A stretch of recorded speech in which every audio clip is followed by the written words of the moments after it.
Welcome to SethCraft. In this video, we're continuing the build of this 10 by 12 outbuilding. We finally made it to the point where we need to do caulking and paint. So if you're interested in that, continue watching. The first step is to use some caulking. We've got some fast dry. It's made for exterior or interior. And we're just going to be putting a bead of this caulking on every edge, especially above windows and around all the places that we don't want water to get into. This is also going to act as a small filler so we can paint and hopefully have a nice consistent surface. Quick disclaimer, I'm not very good at caulking, but I'm going to film it for you anyway because I'm not skipping any steps. So I've cut the end of my caulk at a pretty small hole. I'm also going to be using this little caulk spreader here. It's got a gap here that will allow me to press on this 90-degree angle.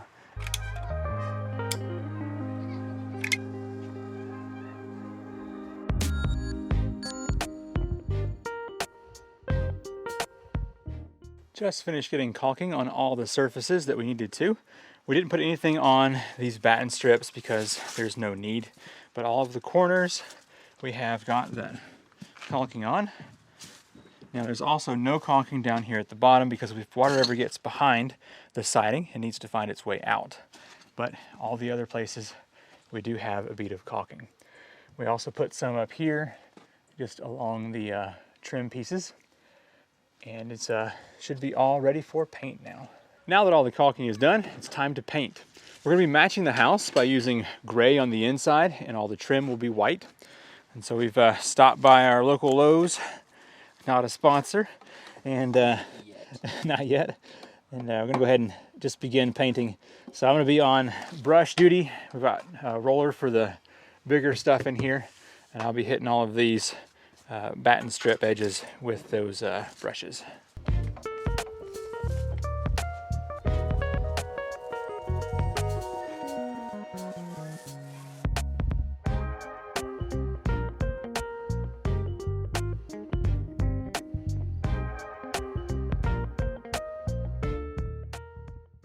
On the back of this building, we're going to install a gutter, and we have two sections that are 10 foot.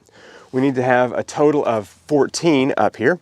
And so we're going to have one seamer to go between the two pieces. And to get this installed, we have these little clips here. And those simply just go into the gutter right here. And then on the back, they clamp down like that.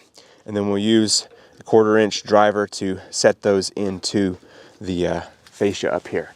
So anyway, let's go ahead and do this real quick. Our rafters are 2 foot on center, and so we're going to try and hit those with our gutter clips. I'm going to go ahead and install all 6 of these.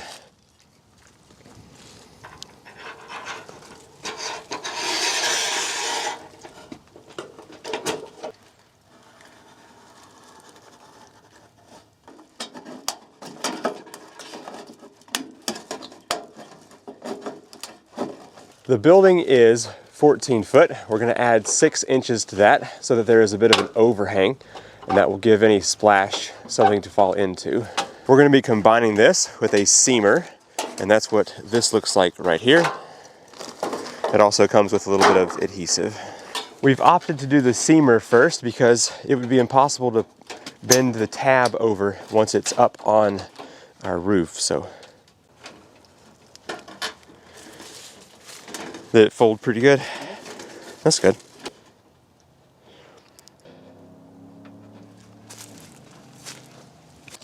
Okay, 3 inches there. Okay.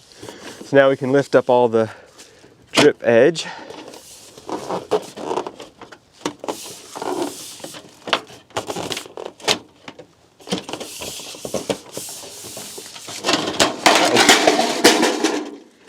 Turns out you have to support the other end.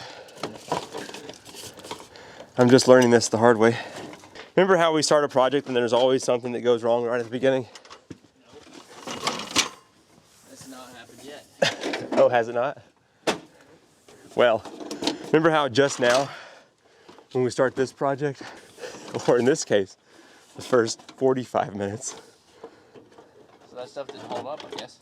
Well, I think it was designed to maybe not hold up the entire section of gutter by itself.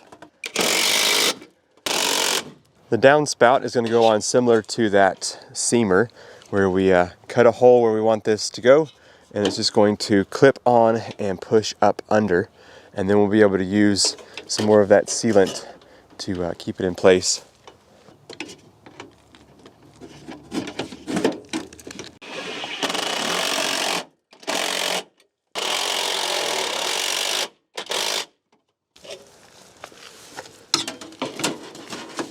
This side's not quite on. The ends of the gutters have a left and a right side, so I've got the right here. Just gonna snap this into place. Just folded the X pattern down into the hole of the downspout, and it is looking good. We're gonna be using a flexible tube to go down to a water barrel, and then that will just go off this way into the garden space. But for now, the gutter is installed. The main thing to keep in mind is just keep the slope heading down towards the downspout, and I believe everything is looking good. Before the cedar rakes go in, I need to install more of this metal flashing to allow for any water that gets onto those shingles to drip off and away from the building. So I'm just going to put this up here and mark where I need to cut.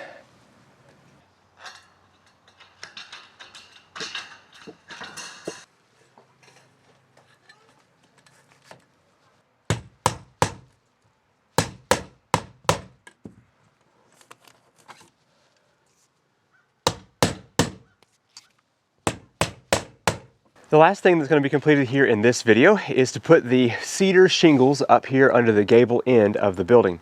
Now, disclaimer, this is my first time to install this, so I'm going to just kind of walk through the steps that I'm going through, and hopefully you'll find it helpful.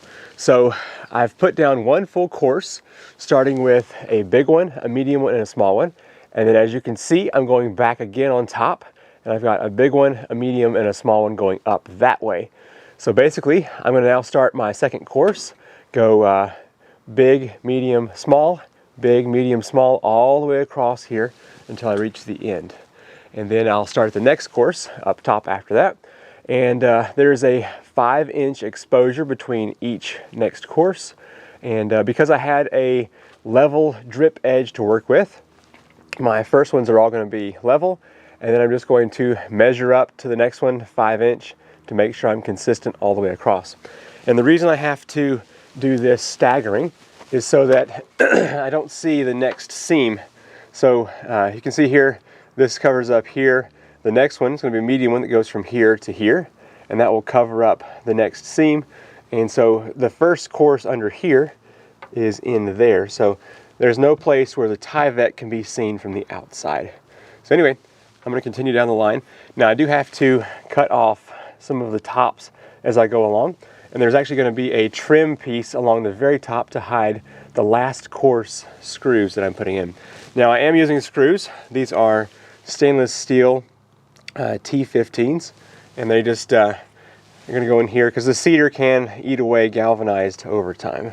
So starting from the edge up under here, I've got a big one, a medium one, and a small one.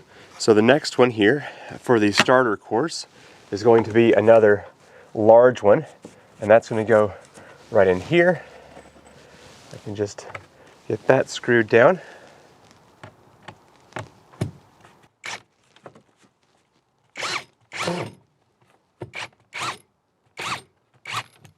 And now I need a medium one next.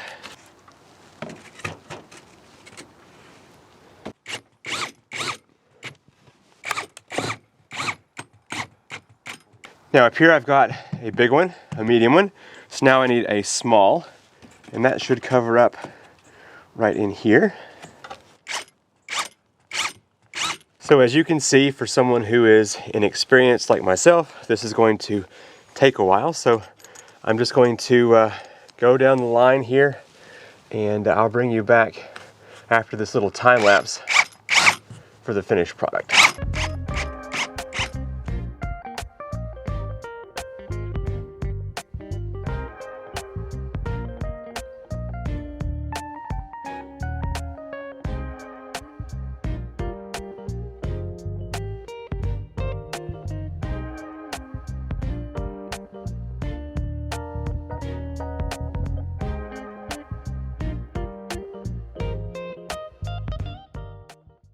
The paint, gutter, and cedar shakes are now done here on this outbuilding.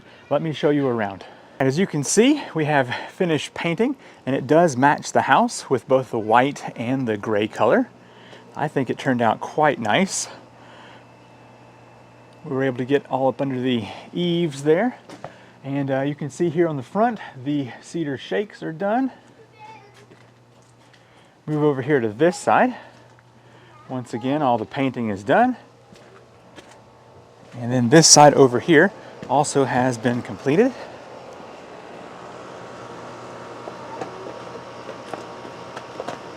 We've had tons of rain, and as you can see, the gutter is still up here, no problem whatsoever. So we are very happy to have all of those steps done here on this building. Now the homeowner is going to take a downspout and bring it over to his rain barrel here. I hope you've enjoyed this video on installing the gutter, getting those cedar shakes done, and also painting. If you have, hit that thumbs up button, and I will see you in the next video.